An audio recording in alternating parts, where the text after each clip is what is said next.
Hi there. My name is Max Preventure. I'm an executive board member for BME-FBLA and the National Sponsorship Director for the National Treasurers Council.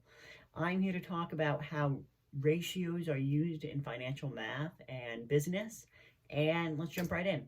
I'm going to talk about six very important different types of ratios, what they are, how they work, and the importance of them.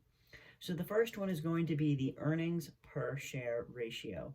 Now this is a very simple ratio. It is simply going to be the net income of a business divided by the total number of shares. Now obviously you want a higher earnings per share or EPS because that means each share is giving more money back to the person that owns it. So this is a very easy metric to understand and there's not much more to it than that. But one example of this is, these are very small figures here. Obviously, they'd be in the millions for most big companies. But if you have earnings or a net income of $10 and there are 10 shares, your earnings per share would be $1. So it's a pretty simple metric and it makes sense. Now, the next ratio I'm going to talk about is going to be the price to earnings ratio. And that is going to be the price of a stock relative to how much earning that stock generates. So obviously you want this to be high as well because the more money you're generating, the better that is for the stock. So you might ask, how is this different than the earnings per share? So earnings per share is only talking about the earnings you get per share. This is talking about the earnings you get per share relative to how much that stock is worth. So obviously, if I get $1 per share, that's great, but it's not very good if it's on a $1,000 share. So price to earnings ratio is simply going to be the price of a share divided by the EPS. So for example, if there is going to be a $50 share and the EPS is $5, that would be a PE ratio of 10.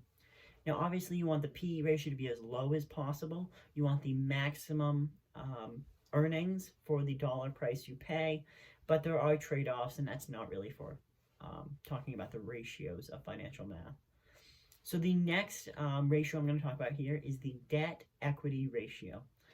Just like the name suggests, this is a ratio that measures the debt to the shareholder equity in the company. So if I have $100 of debt and there's $200 of shareholder equity, my debt to equity ratio would be 0.5 or 50%. Now you want this ratio to be lower.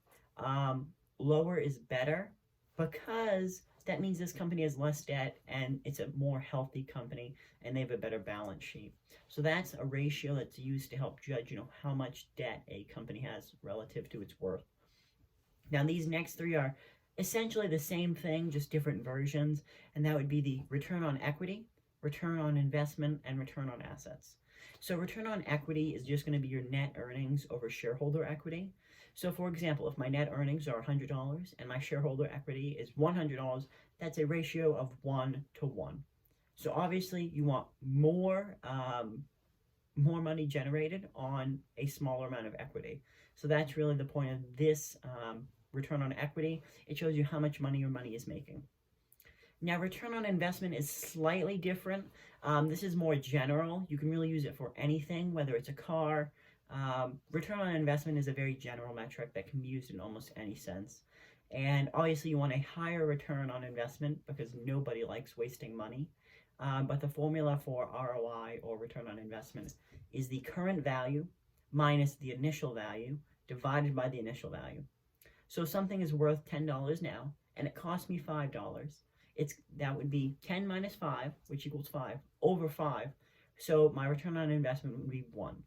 I have doubled my money. My money's increased by 100%.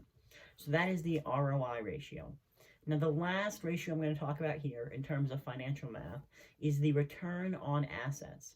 So this is a very interesting one because the amount of money you can generate with assets is essentially the entire point of business.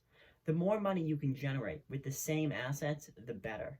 I mean, basically every big company uses these 6, but return on assets is especially important because it shows you how good the company is at using its resources. So the formula for this one is going to be the net income over the total assets. So if my net income is $100, but I only have $10 in assets, that is a return on assets of 10 to 1, which is a very good return on asset ratio. And of course, you want a higher return on asset ratio, because that means the company is better at making money back. So I hope you found these 6 ratios helpful and my definitions and explanations helpful. You may or may not see this on the financial math test directly, but it's certainly something that could be mentioned. And even if it's not mentioned on the test, it's something that could help you later in life. Thank you very much. That's all. I hope you enjoyed this BME-FBLA video.